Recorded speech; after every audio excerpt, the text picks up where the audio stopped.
Olá, está no ar o Rádio MP Entrevista. Eu sou o jornalista Marco Aurélio Franco e vou falar agora com a promotora Érica Matosinhos, coordenadora do Centro de Apoio às Promotorias de Justiça de Defesa dos Direitos dos Idosos e Pessoas com Deficiência do Ministério Público de Minas Gerais.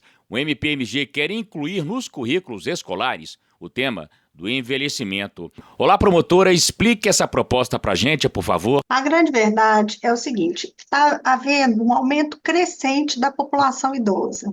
De 2010 até 2022, só para você ter uma ideia, o IBGE demonstra que houve um aumento de 56% da população idosa. Nós temos 32 milhões de pessoas com 62 anos ou mais. Isso hoje é 15% da população. E se espera, e a projeção é que em 2050 isso ultrapasse 30% da população. E a grande verdade é que o Brasil e o mundo não estão preparados para esse envelhecimento. Então, a gente precisa começar a conversar sobre e a falar sobre o envelhecimento para que a gente se prepare para essa nova realidade que está vindo e é que a gente ainda não está preparado, e isso vai impactar em várias áreas. A ideia é que a geração que está vindo, ela esteja mais preparada do que a nossa geração está hoje para discutir esse tema. Essa petição pede que seja inserido no currículo escolar e universitário o tema envelhecimento,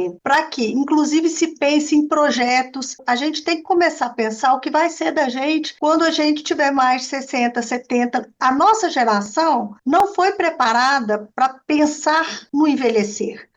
A gente foi criado numa realidade em que com 60, 70, a pessoa já estava indo para a finitude, e hoje não é a realidade. Hoje a gente tem pessoas com 100 anos que ainda estão lúcidas. E como é que a gente vai enfrentar essa realidade? E a ideia é que a população mais jovem já comece a se preparar para isso, crie alternativas para que essa parcela da população viva inserida na comunidade, se incluindo na comunidade, porque muitas vezes a gente exclui. Só para você ter uma noção, em Belo Horizonte nós temos 262 instituições de longa permanência. E por que isso? Porque muitas vezes a família não se preparou para o envelhecimento de um familiar e, em virtude de ter que trabalhar, cuidar, da própria família, não tem como acolher o idoso na sua casa. E aí ele acaba sendo institucionalizado, sempre que a gente pode pensar em outras opções. Centro-dia, um cuidador social que poderia ficar mais tempo no seio familiar,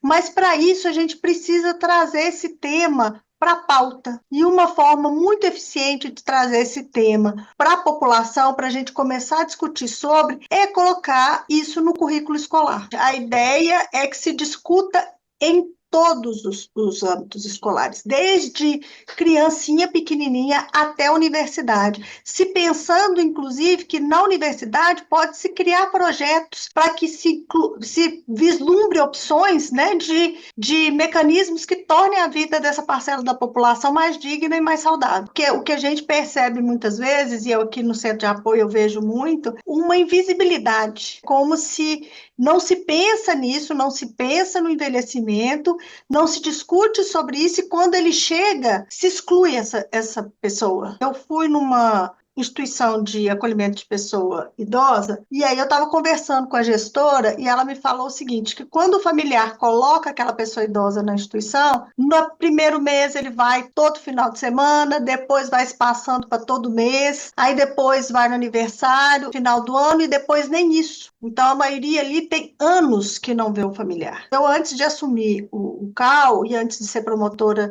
de defesa da pessoa com deficiência aqui em Belo Horizonte, eu fui promotora da família por mais de 20 anos. E eu peguei mais de um processo de regulamentação de visita de final de semana, porque aí não tinha profissional que cuidava, empregada doméstica ou cuidador, e nenhum familiar ia, e aquela pessoa idosa ficava sozinha no final de semana, em situação de risco, aí acontecia quedas, ela se machucava, porque os filhos não se organizavam para visitar. Então, a gente precisa criar uma empatia, sabe? Para que essa geração que está vindo agora, ela consiga ver a pessoa idosa, enxergar a pessoa idosa com mais empatia, com mais amorosidade, para que isso não ocorra como tem acontecido hoje, porque a nossa geração não foi preparada. Existe uma necessidade, né, de algumas famílias de institucionalizarem, porque a estrutura familiar não comporta esse cuidado que uma pessoa idosa exige. Mas isso não quer dizer que a pessoa tem que colocar aquele familiar na instituição e nunca mais ir lá ver. Existe essa situação, mas existe também um número muito grande de pessoas idosas que têm os seus direitos violados. E é um número expressivo, sabe?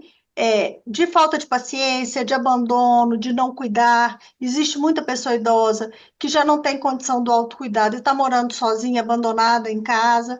Essas instituições, elas são para acolher essas pessoas, mas também para acolher pessoas que o familiar entende que estaria mais bem cuidado naquela instituição do que em casa. Mas a tristeza é que muitas vezes eles param de ir, param de visitar e param de ter o convívio familiar com aquela pessoa, né? Existe um número substancial de instituições que acolhem as pessoas idosas por um valor muito baixo, que é o BPC da pessoa, e poderia, em tese, ser só 70% do BPC. 70% do BPC para cuidar de uma pessoa idosa em uma instituição é um valor muito baixo. Mínimo 2 salários mínimos a pessoa precisaria para poder ser acolhida com dignidade numa instituição. Então, acaba que você tem instituições que são extremamente precárias e que a pessoa fica ali numa situação subhumana. Então, assim, não quer dizer que porque está institucionalizada ela vai estar mais bem cuidada do que dentro de casa. Esse papel, ele cabe a todos nós. Cabe à família, cabe à sociedade e cabe ao Estado, né? E eu falo muito que a sociedade tem que trazer para ela também essa responsabilidade, porque o Estado sozinho ele não vai conseguir. E eu falo muito isso em todas as reuniões em que eu participo, porque, usando uma expressão que a gente fala muito, o Estado não tem perna para isso tudo, sabe? E muitas vezes nem vontade política. Então, a sociedade precisa assumir para ela esse papel, e eu acho que a inserção nos currículos escolares é muito importante, porque é um alerta para a sociedade da importância desse tema, para que, a partir desse questionamento nosso enquanto sociedade, a gente consiga fomentar, né, e exigir dos nossos gestores a tomada de providência e também não se calar quando a gente vê alguma pessoa idosa em uma situação de vulnerabilidade e fala assim, isso não é comigo, que isso acontece com muita frequência, sabe? Não é comigo, então não vou fazer nada. Não, é de todos nós, a responsabilidade é de todos nós. Doutora, a petição, ela vale para Minas Gerais? Como é que funciona agora? Não, a ideia é que isso ocorra no Brasil inteiro, não é para Minas. A ideia é que, havendo um número significativo, a gente possa mobilizar o nosso Congresso para que passe a ser exigido nos currículos escolares uma matéria específica que fale sobre envelhecimento. A gente está, e na página do MP, salvo engano, já está disponibilizado, e a gente tem divulgado muito via WhatsApp. Qualquer mecanismo, se uma pessoa ficar sabendo e ela puder nos ajudar divulgando isso e pedindo às pessoas que assinem, seria muito importante. Este foi o Rádio MP Entrevista com a promotora Érica Matosinhos, coordenadora do Centro de Apoio às Promotorias de Justiça, de Defesa dos Direitos dos Idosos e Pessoas com Deficiência, do Ministério Público de Minas Gerais. Até a próxima. Rádio MP em todo lugar ao seu lado. Siga a gente nas redes sociais. Procure por MPMG Oficial. Para mais informações, acesse mpmg.mp.br.